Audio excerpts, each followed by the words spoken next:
So the Kurono Toki, this unboxing experience is the best I've ever seen.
So this watch belongs to a friend and he's very kindly let me unbox it for the channel.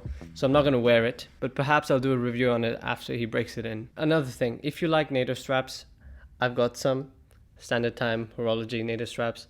They're very soft and premium because I went for the highest quality seatbelt styled material, and all the metal is 316L steel, so it's actually very solid. The link's in the description. So here are the things that are most impressive about the Kurono Toki. The unboxing experience, as you saw, or as you're seeing, is second to none. This watch has got such an experience and a sense of occasion right down from the outer box to the watch in your hand. There's so many steps and it's very enthusing to go through it. I really don't see how you could make this any better. And that was the most surprising thing to me, because this is sort of a micro brand, not exactly, more of an independent brand, and they take care of these details in a way that large brands and mass-produced watches, you just don't see it there. Kurono Toki as a brand, I think they're all about that artisan touch, especially since it's created by Hajime Asaoka, and a lot of it is focused on the artistic expression in watches, very design and aesthetic focused, and contemporary sizes at 37mm. It fits a lot of wrists, and it's not going for the mainstream concept of having a huge shouty watch on your wrist. Another thing that evidences this is that red scarf that you see in the unboxing. I think it's a fantastic addition, even though it doesn't make all that much sense to include something like that with a watch. It makes it very clear that you're not buying a mass-produced product and there's something unique about it.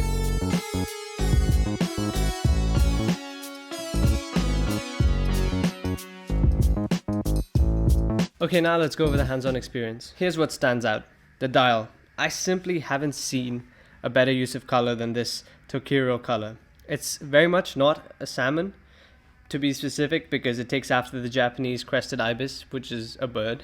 And Kurono Toki themselves are quite specific about this on their website as well. So I would categorize this as a shade of pink, but there's so much more to it, and it's so much more impressive than a flat shade, and it's really beautiful in direct sunlight, as you can see. The hands themselves are very multi-dimensional and unique looking. I think they're superb. The case itself is on the smaller side at 37mm, and apart from the compactness and how thin it is, they mentioned 7mm without the crystal. I haven't measured it, but I'm assuming that's another 2 to 3 because it's domed. So under 10mm is very nice, but apart from that, the rest of the case, there isn't too much to mention. The watch uses the premium Miyota 90S5 movement. Now this is a point of contention because too many people feel that Miyota movements are not on the same level as ETA, even though they are. And in fact, this 90S5 movement I'd say is quite a bit better than the ETA 2824 because it matches the specs, but it's a lot thinner. And that's very advantageous in such a watch. And I think it's also harder to create a thinner movement. I'm really glad that they chose this over the 2824 because Miyota movements are also Japanese, so that makes more sense as well. The leather strap is super pliable and soft to touch, very high quality. Of course, I haven't worn it, so can't say too much about it. Overall, I think this is a fantastic watch for $1,738 at retail, of course. You really don't get better artistic value at this price range, and that's clearly evidenced by the fact that it's going double on the gray market. So that's pretty much it for this video. Hope you guys liked it. Do comment below, and don't forget to check out the standard time NATO straps. Cheers.